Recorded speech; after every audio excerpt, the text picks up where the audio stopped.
Director, thanks for being here, and thanks for your forthright manner thus far in the hearing. I'd like to ask some questions related to the Jeffrey Epstein case.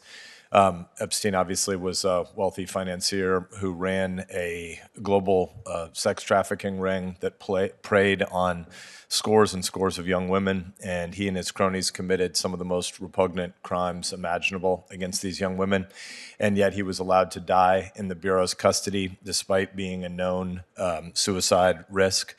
He deprived, or the failures of the Bureau in that apparent suicide deprived not only all these young women of having their day in court and justice to be done and meted out in a public way, the way we do in this country, but in addition, he took with him to his grave all of the additional evidence he had against many of his co-conspirators.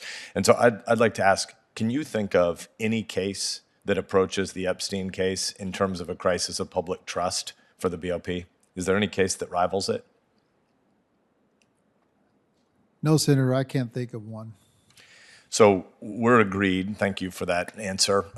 We've had directors of the BOP in the past who gave long-winded, meandering answers, so they didn't have to acknowledge that we needed to have more resources focused in this case. Obviously, it's the most basic duty of the BOP to keep prisoners alive. So I guess as a strategic management matter, does every prisoner merit equal treatment, or do some inmates, such as those at the center of a sex trafficking ring where there's lots of evidence that hasn't yet been gathered against other conspirators, do some prisoners merit special attention and special measures to make sure that their life isn't at risk? Well, Senator, first off, I'd like to say that we certainly treat people fairly, but all of our inmates, the cases like you described there, we apply the appropriate amount of security needs, things like that. So they're all special cases without getting into specifics, which I don't think would be appropriate about how we do certain things for certain inmates. The simple answer is that's part of our job to assess that and to apply the appropriate amount of supervision and security. And if it requires more in some cases, then we should be doing that. If it doesn't, we shouldn't. That's in essence what we do. So thank you.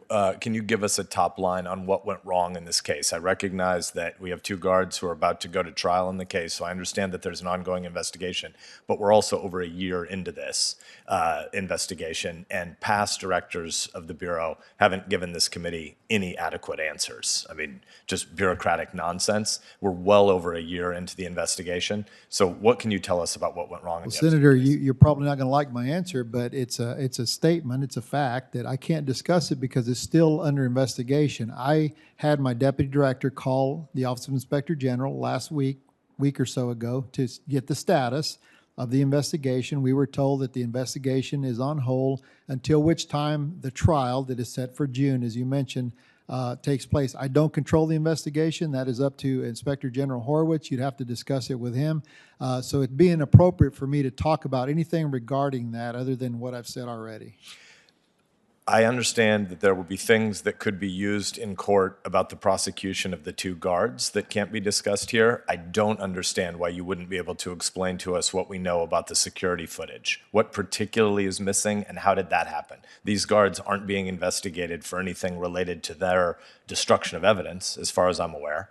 So I get that there's an investigation that does touch on a prosecution of two individuals, but many more systemic things went wrong than just the things these two guards are being charged with. And so a year and a half into the investigation, we don't have anything to publicly say to the taxpayers or to these victims yet? Senator, here's what I would say to that is, again, I can't speak about something that is under investigation. Here's what I will commit to, that after that investigation is over, and all of these things have been appropriately done, I will absolutely follow up with you on anything regarding what we could do better or different. I don't think it'd be appropriate for me to get into any of that right now because there's even a chance. So it's under litigation.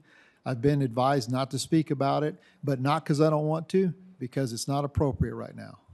Okay, we will definitely keep you to your word on the pledge for the after action when this trial is over. Can you explain what processes have changed with regard to high-value targets?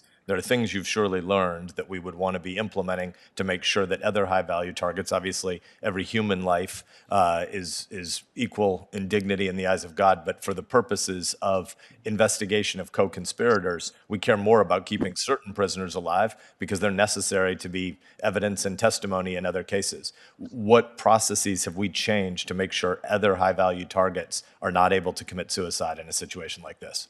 Well, again, Senator, without getting into specifics, which I don't think would be appropriate in this forum, I will say that we treat people as appropriate for their security needs.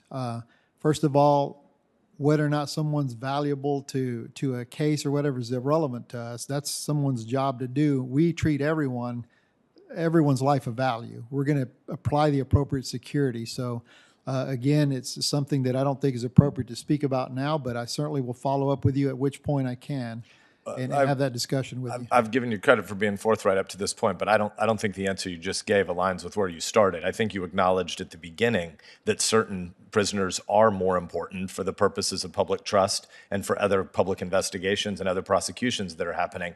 Ms. Maxwell, Mr. Epstein's chief of staff or co-conspirator, whatever we want to call her, she is of greater value to public trust than the median inmate in a facility today.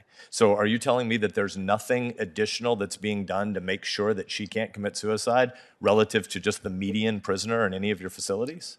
We apply appropriate security. You asked me a question earlier, what have you learned? Again, without getting into specifics, Senator, the answer is we learned lessons from that and we have made adjustments. It's just not appropriate for me to discuss them. But not for the investigative reasons or whatever. We assess the security and the needs of someone who comes in. You use the word high value, special security needs, whatever. We are going to apply the appropriate security that we think we need to do to protect that individual, protect the staff, protect everyone. And we do that individually assessing these cases. I've got more I'd like to discuss with you about this, but the chairman gets the gavel back, so I'll follow up offline. Thank you, sir. Yes, sir. Thank you, sir.